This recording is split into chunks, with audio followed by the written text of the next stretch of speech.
everyone, and welcome to the 7th episode of the Spark Social Justice series.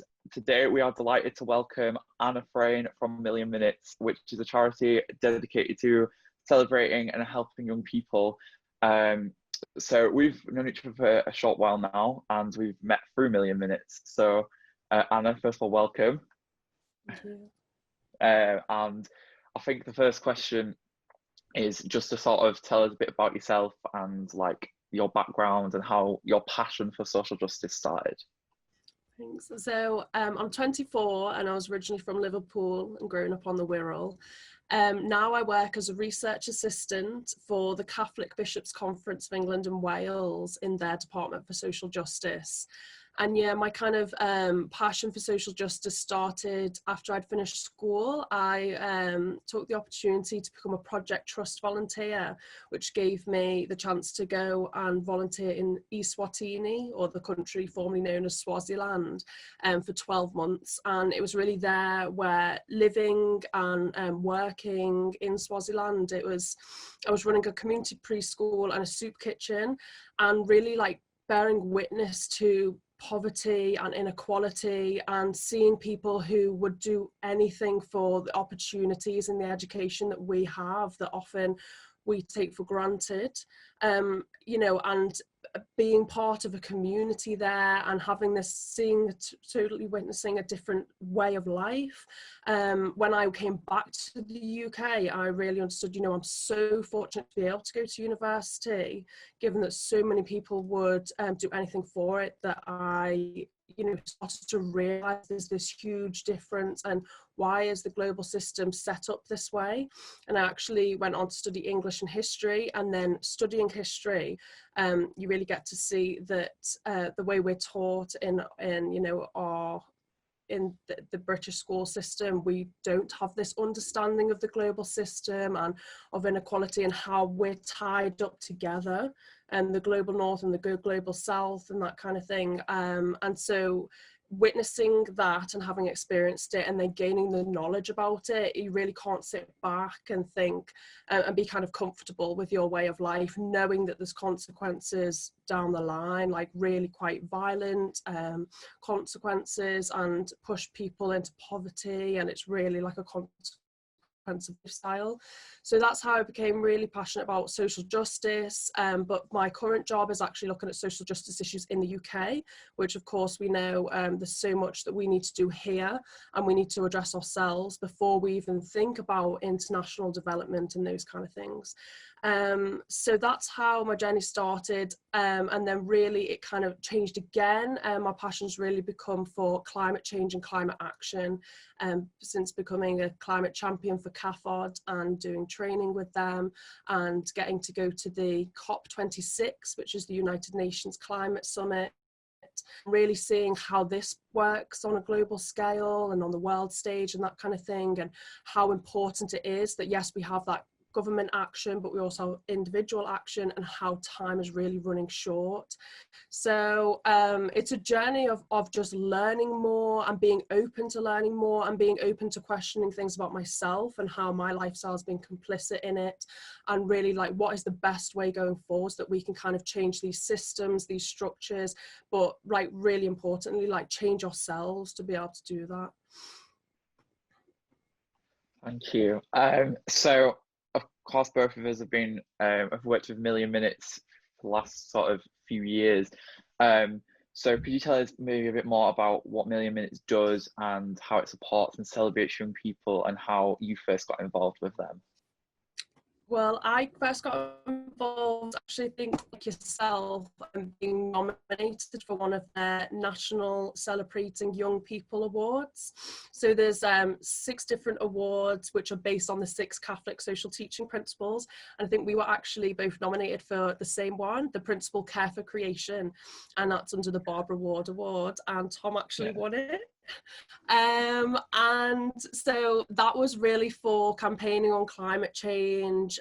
Someone had just maybe been inspired by what I'd done. I do know the girl now who had nominated me, just trying to raise awareness, like in as many groups as possible, in as many ways as possible, and having that sustained action. So not just like one awareness raising event, but something that you can see it has to become part of your own life, and you have to start changing things yourself, and the way you live, and then start finding the ways that your community can kind of get around that as well. And then you provide hope for them, because everyone's looking nowadays of, oh my gosh, what do we do? Like, what can we do in this situation? But there are many little steps and creative ways to do it, and it's about finding them, and as many ways for as many people as possible to use their skills and talents to do it.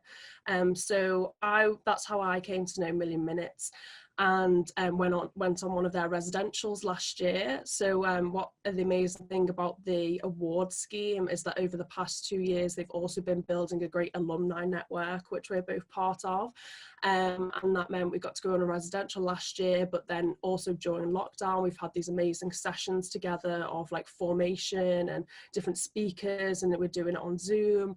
And we've like come on this amazing journey, haven't we, really, from April, 12 weeks of how much learning we've done and reflecting together.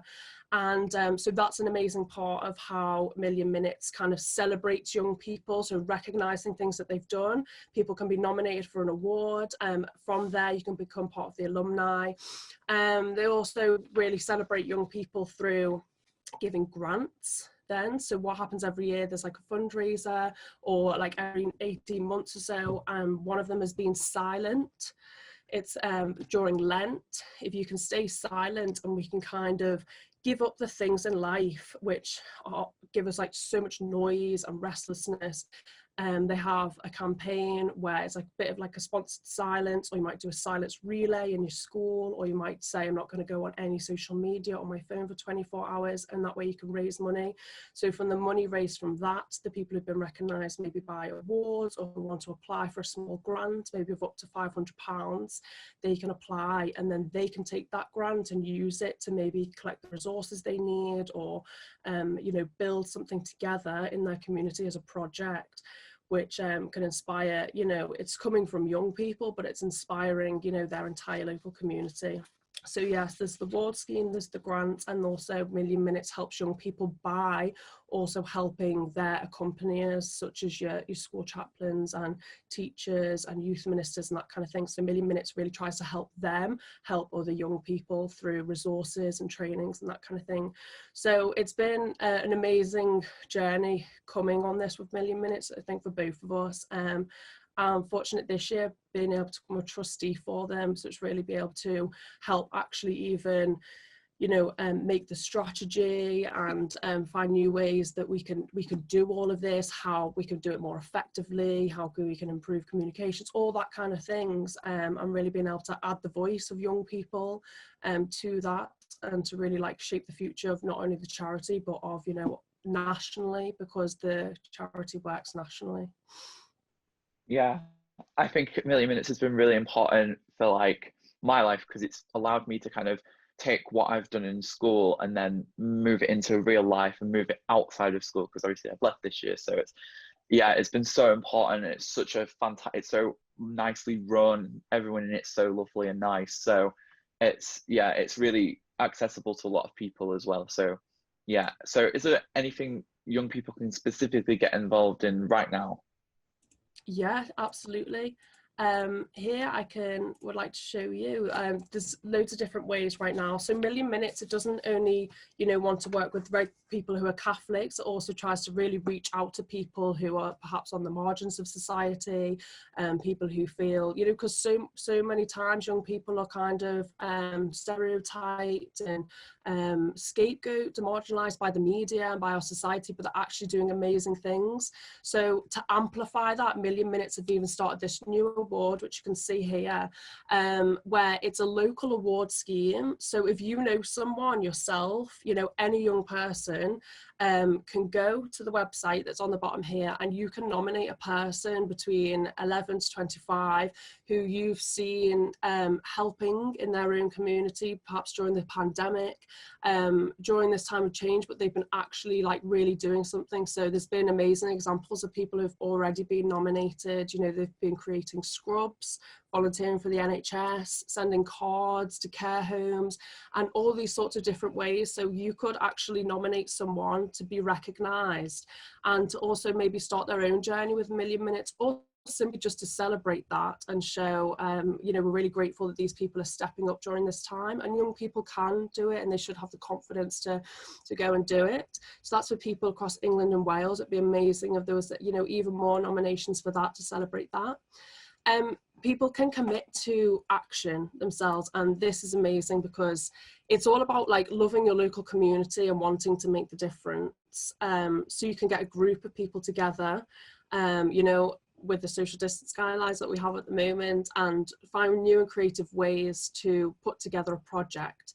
So it starts with maybe mapping out your local community, identifying issues that you think needs to be solved.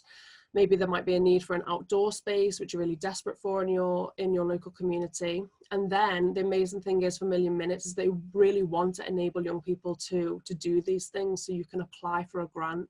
Like I said, you know, how they do the fundraisers, all that money goes back, you know, can go back out to young people, so they could do these projects. So on this website here, millionminutes.org/change, there's even a whole resource pack of how you can do this and how you get your group together, how you think through these questions, how you might set up your own project. So there's like so many ways that you can see there of making a difference. And then, like I said, apply for the grants. So this is for groups or individuals who are doing things that can change our world, that are really inspired by Catholic social teaching.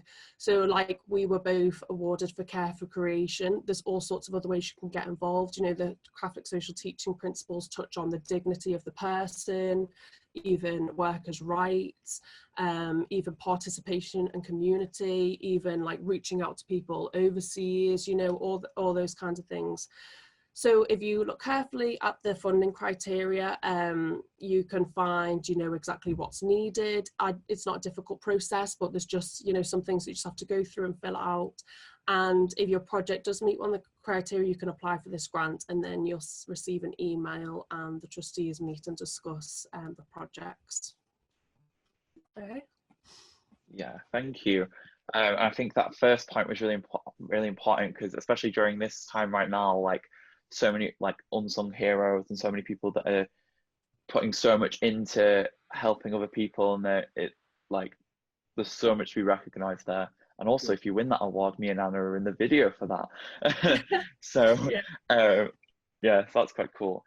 So you're developing right now an online resource called Prepare the Future, and how it can support young people who care to make a positive difference. Could you tell us a bit more about that? Maybe where that came from, but also what's included within it. So Pope Francis joined these amazing speeches that he's been giving at this time, and someone's actually put them all into a book. I think it's called Life After the Pandemic, where you can read them for yourself. And he's told us to use this time of lockdown and the pandemic, where everything has had to come to a stop and to a halt, and our whole way of life has changed. And he's saying, you know, we can't jump back to the way things were before, because that was actually crazy. You know, the lives we were living, the amount we were consuming, we were like exploiting the earth's resources like far quicker than they could themselves, you know, regenerate. So he's saying, okay, and when we look to the future, it's not only just getting over this pandemic, it's also looking to a future of climate change and climate emergency, climate crisis. And so he's saying, okay, we don't just prepare for the future, because that's quite, you know, in some ways it's too overwhelming, it's too scary, and it also puts this vision that we can't do anything to change it, and we've just got to kind of get ready for, you know, crises after crises, and all sorts of things that will come with the climate crisis. He's asking all of us to actively prepare the future. So we ourselves are finding ways that that's the future we want to live. Yeah, it's going to look different than the one we had before, but all the things that have been thrown up in this year, you know, with the climate crisis, with COVID-19, with the Black Lives Matter movement, the way we were living before was incredibly, you know, oppressive. It was exploitative. It was, you know, we're in a position of huge privilege, but for many across the globe, it was an awful like reality and an awful normal. So he is telling us prepare this new future, and I thought, like, why it can't? This isn't just for the church and just for the world. This is for young people as well, to like take this active role in it.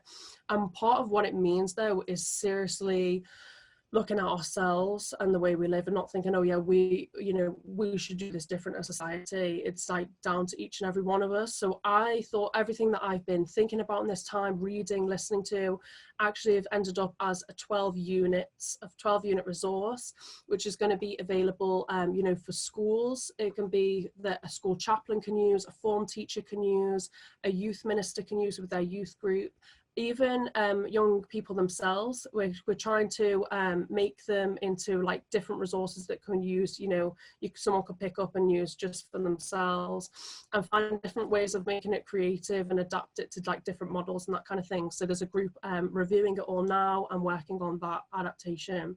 I'll just talk about a few of them. The first one is called Called to Be, and it's because we do have to be different now. It's not just like we've got to do things differently. We've always got to be doing more and more. It's actually taking that time to stop, to reflect, to think about what has this time taught us.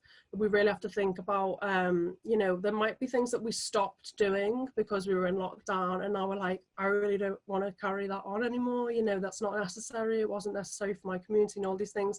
Just like a little example is like, I totally gave up Instagram, because, you know, I don't need it anymore. I don't miss it. I don't, you know, it's just part of these reflective questions of what you want to carry on. And something that I did start was like planting vegetables with my brother and seeing them grow. And that's such a better use of time. It gives me hope because you see things coming from the earth. It's so beautiful. So the first one is about stopping, listening and healing from this time, and thinking about the reflective questions where we're like, okay, we need space just to heal from this traumatic experience that it's been for everyone. And then from there we go into Call to Listen. So we find, okay, when we do stop and we have that time to kind of reflect and discern, you make an opportunity to listen to God, you know, whatever that means for you. You make an opportunity to listen in your own thoughts in your head and let them slow down and think, where's God in all of this, and where are we going, you know, as humanity, as for the future, like what should we be doing, and where is God and where is he guiding us. And then the amazing thing about that is that as society appears so divided and fractured, and there's so much division, and there's, you know, conflict, and there's all these things happening, the most amazing thing is that we can rediscover the gospel and all of that. So this time has given me a chance to really get into the Bible, you know, properly, and to read it, and you just are astounded by where you're like, it's all here. Like, it really is all here. Everything, like the guidance, like the way of life, the way we should live, the answers, really. And that's a 2,000-year-old, you know, a tradition that we've had for such a long time. It's incredible that humanity has had this, and it's just as important now, and it kind of like it really does fit into our way of life now. It's totally relevant now. And then for there, we can trust in the Holy Spirit is talking to us as well. Where is it drawing us? Where is it drawing our community? We've got to kind of discern that. We've got to think as a community, how do we change and go forward? And then the call to action. You see, action comes after this decision making, after this reflection, and seeing ourselves as the agents, and not thinking it is, you know, it's up to somebody else. Someone else is going to do it. Someone else is going to solve climate change. It's not. It's down to each and every one of us. We're the agents. We're the body of Christ now on the earth. We're the agents of God. We're the agents of social justice, you know, of compassion and equality. And then it's that change. So it's not just a one action thing. It actually should permeate our whole life, and like it should be our whole new way of being, and how that's our conversion to the gospel, to Christ, to like living that all out. And then though it's so overwhelming and it's such a big task ahead, you've got to just trust. Like we trust that God's already at work, you know, he's already doing it, and we kind of like, we fit into that and we become that, but he's already at work everywhere. So that's the resource. And so yeah, hopefully it'll be available very, very soon. I hope it's going to be launched, and it'll be on the Million Minutes website for people to be able to go and find. It's millionminutes.org/future will be the link to it. And I just hope that it will be a way for people to have that chance to talk about it, you know, as a group.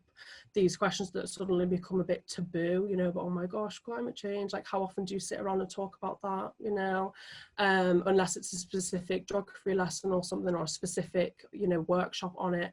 And also the personal transformation, so you can come out of it more resilient, you can come out of it more hopeful and more, okay, this is my place in the world, I'm more comfortable in myself, I've got guidance and direction, and support one another to do that.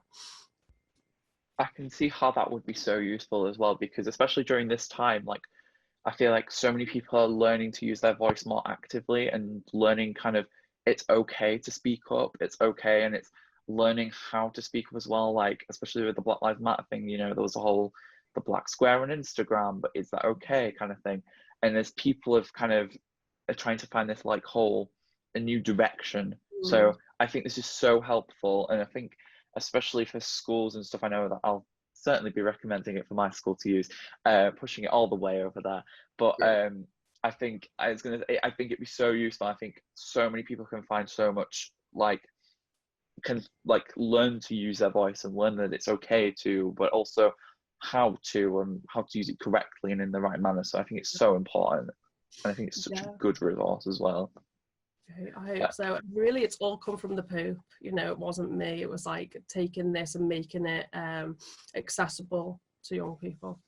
Yeah, and I think yeah, it's taken like the Pope, who is so, you know, amazing, but also quite complicated in some of the things that he says, but also making it so that young people can access it quite easily and quite make it so young people can understand it more clearly as well. So I think that's so important, and I think so many people will end up using it. It's amazing. Oh, I hope so.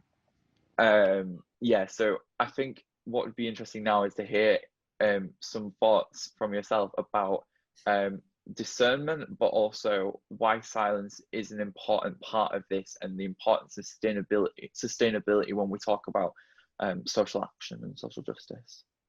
Yeah, well, I think, you know, what we know now is that any kind of action that we need going forward, it really has to be transformative. We have to change our structures, the way that we live and all that kind of thing, and it has to be really sustained. And where do you start in that? You know, where do we possibly start? And we all think, oh yeah, be the change you want to see in the world and all that kind of thing, but what does it really mean unless you do step back and take a minute to reflect on your own life? And I like this phrase that is in the Jesuit tradition, which is examine your conscience. So examine like your way of being in the world, who you are, like how you interact with others, what you do. And what I've really like a big turning point for me and realization was that we are so bombarded all the time with stimulus from everywhere, from the TV, or the radio's always on, or it's your phone, you're on social media, if you're looking at billboards, you're looking at adverts all the time, and all these things are kind of telling you what to be, what to do, what to wear, putting that amount of pressure on young people all the time. And just think about how much we see on social media and see everything, and how are we possibly supposed to form our worldview unless we take time for our, you know, simply for our brain to process it all and to stop. So I think one of the things for me is really learning the like key value of silence in your day. I used to block out silence. From the minute I'd wake up, I'd like put my earphones in and be listening to music, because I'd think, oh, I'm like, you know, gives me energy, it like boosts my mood, I'm just gonna like listen to music all the time. And then you're like, you know, that's why we have things like burnout, and like, you know, we can have like a bit of a breakdown, because it's always too much, isn't it, going on. So that's why when you start looking into meditation, and you're looking into prayer, and you're looking into silence, and just how powerful it can be, because we've really got to be able to sit with the reality that we're in, and that can be really uncomfortable. But what we do when we have that uncomfortable thing is that we put on another thing, you know, to distract ourselves. Like, it's always easier to whip out your phone and watch a video than to sit with your own thoughts. Say you're standing at a bus stop, and, you know, the automatic reaction, isn't it, to get out your phone rather than be looking at the world around you, be looking at what's going on, but also like appreciating all the beautiful things that are there. And so what it is like, if we could have that time in our day and we integrate silence back into our life, it just gives your brain time to process the things that are going on, but also to ask yourself like the questions like, am I really enjoying what I'm doing, or am I just doing it because, you know, other people are doing it? Like, what's actually important to me at the moment? You know, am I spending my time wisely? Am I nurturing relationships? And you're giving yourself time to like form your worldview. And I'm not saying that like sitting there, it's not like sitting in silence with like a blank nothingness that is going on, you know. And sometimes it's actually really hard to do it daily and to make it a daily practice. Like, it's a bit of a discipline, because there's always something else you can do. You know, I sometimes struggle even to do it just for 5 minutes, to get myself to do it every day. But anything that's worth it in life takes that time. And we have this we've grown up in a world where, you know, everything's so convenient to us, and we want it now, and we want it instantly, that it's like we don't want to put that effort in. But it changes the whole way of being. If we all did it, think how much we could strip away the distractions and focus on the issues, you know, get to the core of the issues, rather than things spiraling out of control kind of as they are now, things getting more and more chaotic. If we had a more meditative practice, and then we didn't have such a meaning crisis and an identity crisis going on, because how are you supposed to know who you are when there's all those things telling you what to be and what to do, and that kind of thing, if we don't take time to like, okay, stop and like not be so bombarded with it all. And then from there, when you can like start this new practice in your life and you take it through, then you can make better decisions, and you can be more conscious about your consumption, and you can be more conscious about, are we making the right decision to do this action, all that kind of thing. What do you think? Do you find it easy to pray? Do you find it easy to like sit in silence, or? Yeah, I found it quite difficult actually, because I think, yeah, as you said before, it's very difficult to kind of distance yourself from your phone or from distractions around you. But I think, especially during lockdown, I found myself being more personable, being more um like finding ways to actually be more distance from things, because I felt like at the start I was using it so much that it was like really overwhelming, and I had to kind of really kind of slice it away because it was so overwhelming. So yeah, and I think as lockdown's gone through, I've actually got so much better at sort of controlling my usage of my phone, going outside more, because I think even just going on walk, even if it's with people, I think it's so important to just do that and just have like time to kind of get away from it and be outside. And then, you know, especially when the weather's been so nice, it's so much better to do that. Yeah, Yeah, I like I what you think said it's then about like you can have control of your phone, because mm, it's so crazy that it's like, no one's saying phones are bad. They can be like very useful tools for our life, but they are controlling us. Like, they are. yeah, And we need to like, you know, take back control of our phones and stuff. And I think maybe if we even set ourselves like 3 little challenges to work on these things, it could be about, you know, taking if you have 5 spare minutes in your day, do try like recognize the instant reaction to get out your phone. Do you know what I mean? And then yeah, maybe like put a stop to that yourself, and think, no, I'm not going to immediately give into it. I'm going to take the time and just stop and like be conscious of what's around me and that kind of thing. Because how, you know, you feel miserable when you've spent half an hour scrolling on your phone, don't you? And you've just wasted all that time. Another challenge that I like to set myself is to try and block out that time, 2 or 5 or half an hour if you can do it, like time every day to you know, to stop and to have silence and maybe to sit in your prayer. And if that, when that's really hard, sometimes for me it's just 10 deep breaths in, you know, 10 deep breaths in and out 10 times a day, just to stop in your day and to do that. And it, honestly, I think it will have like an amazing effect on our brains, you know, our attention span, our, you know, all these things that with young people, there's too much going on all the time, isn't there? And that's why there's no wonder there's huge levels of you know, anxiety in young people. We're all experiencing it because there's too much. We also need to be able to, you know, take the time to really to help ourselves with that. And another really useful thing is, to me, is the practicing gratitude, which we've been talking about in our sessions, you know, about if you can have a gratitude journal or something, and really noticing the things that you are really grateful for in your day. Even like an awful day that you've had, we can always find 3 things that we're like still really grateful for, and that can help change your mindset as well and create it into this new way of being. Yeah, I think a good realization for people, if like you think you're not one of these people, check your screen time, because you'll Yeah, realize that you are very much one of those people. yeah, 'Cause I yeah. think, yeah, because The that screen popped up for time me app. one time and it was like 12 hours and I was like, oh no. It was like Yeah, ridiculous, like what? Where's yeah. that time gone? Yeah, that's a really good one. Downloading the screen time app, that's huge. And I will just say there's also a lot on the Million Minutes website about this. If you like search in Million Minutes and the power of silence, you'll find like a lot of resources on it. And they've also had this amazing new kind of campaign that's gone with videos. Well, it wasn't really a campaign, it's more about getting people to recognize the importance of this. It's called Alone Together, and it was like how much we already have and how we can enter this new state of being, and we can be, you know, in a way like new way of going forwards, and taking on those traditions from, you know, from years and years and years gone by of what humans have been doing for so long, and it's so good for well-being and all this, and we've never had this much technology in our lives.